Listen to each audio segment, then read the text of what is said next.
Just curious what your work schedule looks like for managing brands. I mean, what do you do each day? Let's see if you are managing a brand. Also, what skill level one should have for Amazon ads to be highly skilled. I feel like just adjusting bids, creating campaigns isn't enough. Also, reviewing search term, query performance, and brand analytics. So my personal work schedule is very different.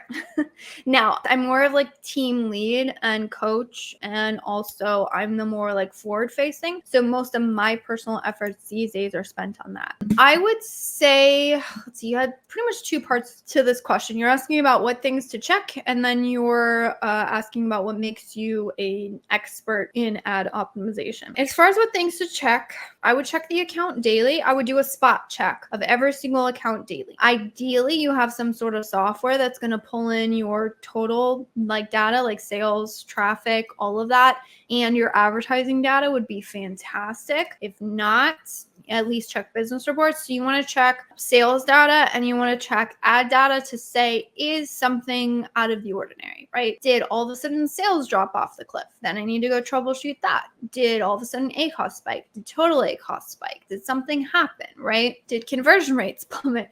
What is going on with the brand, right? So I just want to know, is everything okay? Do I have a fire? If there is no fire, then I can go about my normal day. If there is a fire, I want to know about it as soon as I possibly can, which is why I'm going to check it daily. So every single one of our accounts get checked daily for a spot check, regardless if we're going to make changes or not. Now we'll help you catch so you don't like go check on the brand a couple of times a week and be like, oh my gosh, the last 4 days have been terrible. Or you're waiting for the client to email you and be like, do you know what happened with yesterday's sales? And you're like, oh, and you have to scramble, right? You want to just keep on top of it. Then as far as your general optimizations, you have your usual checklist. So we're going to be adjusting bids, adjusting budgets. A lot of people don't think about adjusting budgets, like campaign budgets and the like. Make sure you do that. Negative keywords, bids, budgets, and then keeping on top of negatives and stuff are going to pretty much get you very far. You also want to think about placement percentages, like any sort of like, hey, these things need to get adjusted and changed. Other maybe not so like weekly changes would be reviewing things like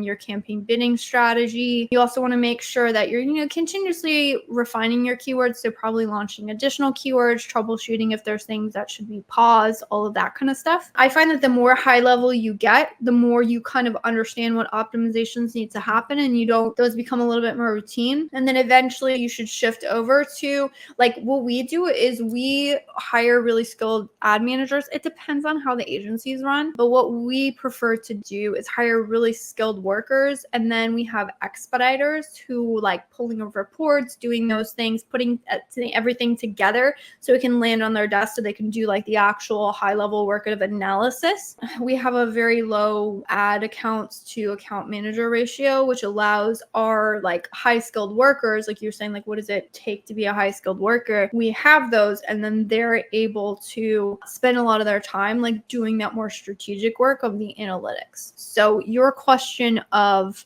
what does it take to be highly skilled? It's being able to look at the data, understand what's going on, and then interpret that into an action that needs to be taken. And the way you do that is one, either you have access to somebody who's been there, done that, is able to do that, which hopefully that's my goal of showing up here every week, is to help be that for you. So when you see like, hey, I don't know how to do this happened, I'm trying to troubleshoot this, like walking through the steps that I would think through if I was doing it. So either you have somebody on the team who is able to dive into those situations, but there's like a half step being between being able to like you said, just push the buttons, pull the levers, follow the system, and being able to do that strategic high level work. There's a middle point of recognizing that something is out of the norm. And that is something you can start cultivating even when you're in that just sort of like baseline execution phase of, oh, this is not trending towards where I want to. So biggest thing you can do if you are working for anyone, I'm talking about, this is something that I constantly try and work on with my team, and they're amazing at it, is you need to be in a safe environment to be able to do this. So I just know how my team is run,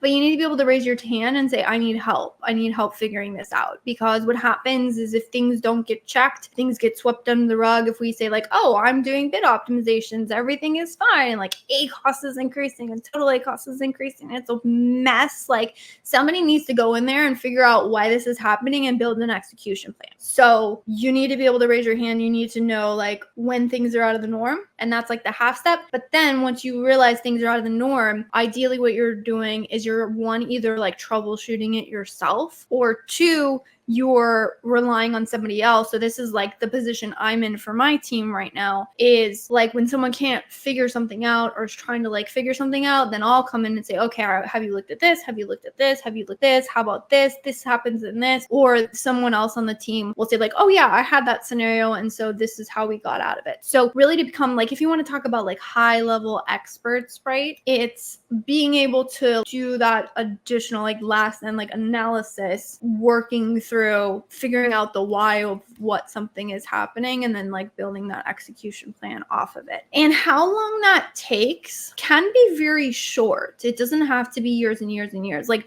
I've been doing this, I mean, it's going on what, 6 or 7 years now at this point. So I mean, I have a lot of reps under my belt, but if you can get reps somewhere else. So for example, if you had one person who was working on one account for like 5 years, right? They would have a fantastic understanding of how that specific account worked. However, what works in clothing does not always work in supplements. And what works in supplements does not always work in like technical equipment or home decor. Oh my gosh, that's a huge one. Like ranking in home decor is like, it's very different than like clothing or bedding. Like there's all these weird nuances. So it's having enough reps to have experienced enough nuance. So that person who is again working like 5 years, one particular account, they have so much depth of knowledge on that one product in that one account.